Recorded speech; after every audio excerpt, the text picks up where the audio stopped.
आप लोग कैसे हैं? आज हम लोग fundamental rights and fundamental duties के बारे में समझेंगे। दोनों में क्या संबंध है और एक के बिना दूसरा कैसे अधूरा है, क्या जानेंगे?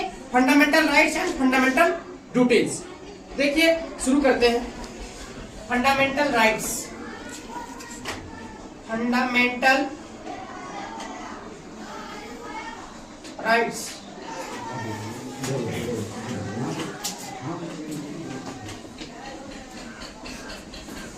फंडामेंटल राइट्स और इधर लेते हैं फंडामेंटल ड्यूटीज।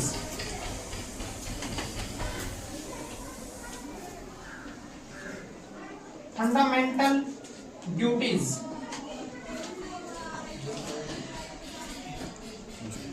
देखिए, इसको कहते हैं मौलिक अधिकार। मौलिक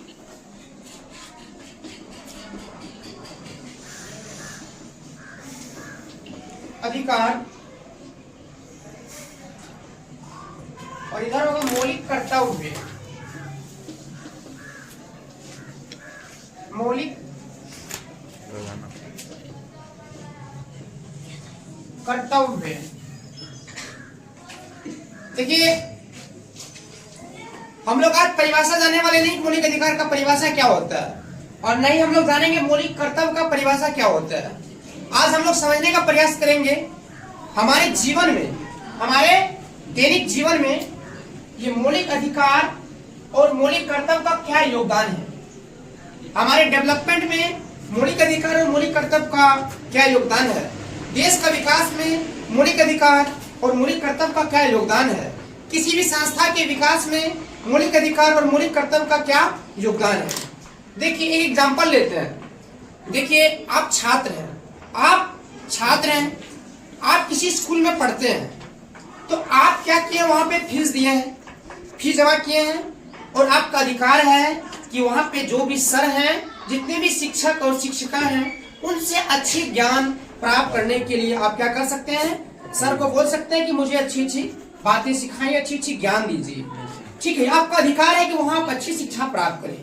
लेकिन जस्ट आपका कर्तव्य बन जाता है कि आप उस संस्था में अगर हैं, तो उस संस्था का जो है नियम कायदे में रहें। जहां भी रहते हैं उस संस्था में आप अपने दोस्तों के साथ भाईचारा रखें। आपके साथ जो गर्ल्स पढ़ती है, लड़कियां पढ़ती हैं, उसको बहन माने, बहन भाई के रिश्ता रखे वहां पे। और जहां पढ़ रहे हैं वहां पे आप जो भी वातावरण है, जो इन्वायरमेंट है, उसको साफ सुथरा रखें। और आप बेंच पे बैठते हैं, डेस्क पे बैठते हैं, उसको तोड़फोड़ नहीं करें, अच्छे व्यवहार रखें सर के साथ। ठीक है, तो यहाँ पे क्या देखिए, मौलिक अधिकार और मौलिक कर्तव्य एक दूसरे से क्या है, जुड़ा हुआ है। यदि आप उस संस्था का रूल रेगुलेशन को फॉलो नहीं करते हैं, तो हो सकता है कि आपको उस संस्था से निकाल दिया जाए। ठीक है, अगर आपको उस संस्था से निकाल दिया जाएगा तो आपको बाद में पछतावा होता है और आप सोचते हैं कि मुझे ऐसा नहीं करना था।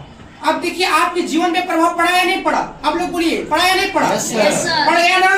पड़ गया।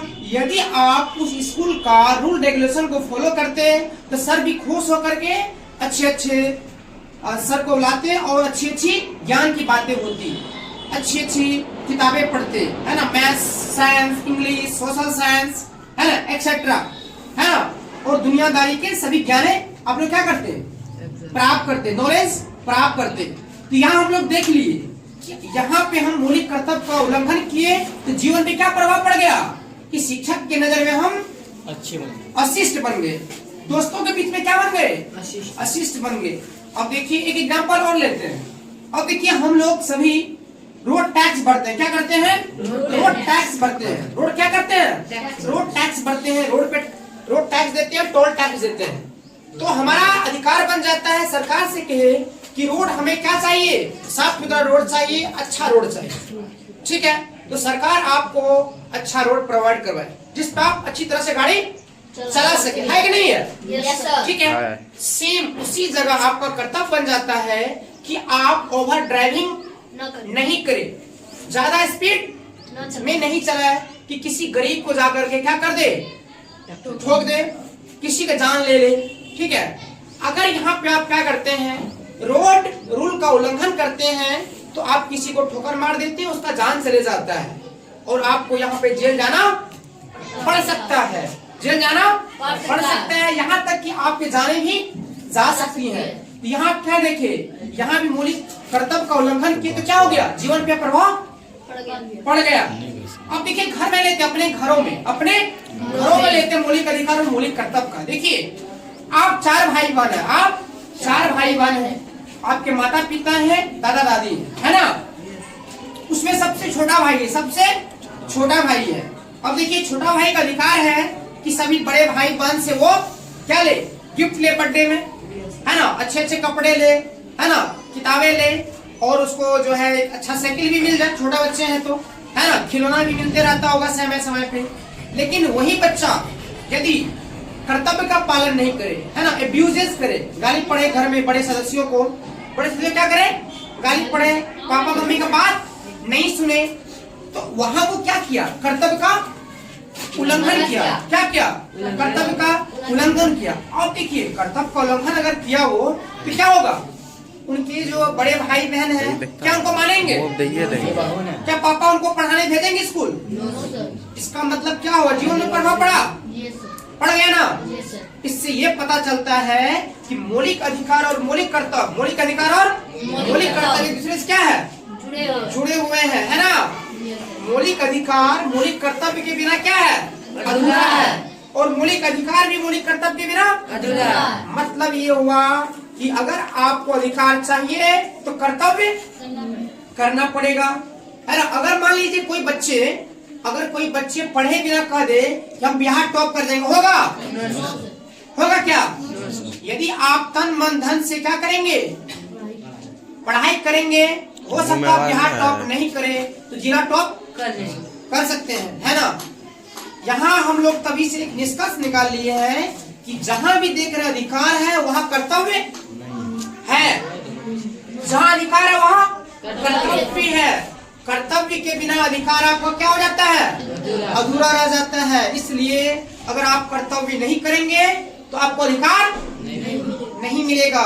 अब एक चीज बताइए, अभी हम लोग जस्ट कुछ दिन पहले बिहार में सरकार बनाए ना, बनाए बिहार में। देखिए अभी एनडीए की सरकार बनी, किनकी, एनडीए गठबंधन के सरकार में हमारे माननीय यशस्वी मुख्यमंत्री जी नीतीश कुमार जी बने हैं ना, रिकॉर्ड तोड़ लिए। इस बार से 10वीं या 11वीं बार बने हैं, है ना, 10 बार से ज्यादा बार बन चुके हैं, ठीक है। तो बिहार के लोगों को क्या अपेक्षा है बिहार सरकार से, कि अच्छी अस्पताल हो, अच्छी सड़क हो, अच्छी स्वास्थ्य सुविधा हो, अच्छी शिक्षा हो, नहीं। और हमारी जो बेटियां हैं, हमारी जो बहना है, वो अगर रात में 12 बजे भी रोड पे चले तो वो क्या करे, अपने आप को सुरक्षित महसूस करे। यदि ऐसा करने में बिहार सरकार असफल रहती है तो क्या लगता है कि सरकार कर्तव्य निभा रही है, नहीं निभा रही है। अगर सरकार ऐसा नहीं करती है तो हमें क्या करना पड़ेगा, आवाज उठाना पड़ेगा, बुलंद करना पड़ेगा। क्यों, क्योंकि हम सरकार इस उम्मीद में चुने थे, अपना कर्तव्य निभाए वोट दे करके, कि बिहार में शांति व्यवस्था कायम हो, सुरक्षा व्यवस्था कायम हो, सरकारी स्कूल में इतनी अच्छी पढ़ाई हो कि हमें प्राइवेट स्कूल की जरूरत नहीं पड़े, सरकारी अस्पताल में इतनी अच्छी सुविधा वाली दवाई मिले, ट्रीटमेंट मिले, हमें प्राइवेट की जरूरत, रोड इतनी अच्छी हो कि जो है रोड पे चले तो हमें अपने आप में गर्व महसूस हो। अगर हमारी माता बहनें घर से अगर निकल गई हो, कहीं गई हो, तो हमें अपने आप में कभी असुरक्षा महसूस नहीं हो, है ना। हमें ये लगे कि हमारी बहना घर से बाहर गई है कहीं तो वो सुरक्षित वापस घर आएंगी। अगर ऐसा नहीं है तो क्या लगता है आपको, सरकार फेल हो जाएंगी, क्या कर रहे हैं, अपना कर्तव्य निभाने में, है ना। और हमारा अधिकार बन जाता है कि हम सरकार से क्या करें, क्वेश्चन करें कि आप हमसे वादा किए थे कि अच्छा स्कूल बनाएंगे, अच्छा अस्पताल बनाएंगे, अच्छा रोड देंगे, हमारी बेटी, हमारी बहना, है ना, हमारी माएं अगर सड़क पे चले 12 बजे रात में भी तो अपने आप को क्या महसूस करे, सुरक्षित महसूस करे। चलिए आज इतना ही। जय हिंद, जय भारत। अगर कहीं कुछ त्रुटि हुई होंगी तो आप लोग जरूर सजेस्ट कीजिएगा, है ना। और धन्यवाद। इतना ही कह करके जय हिंद, जय भारत।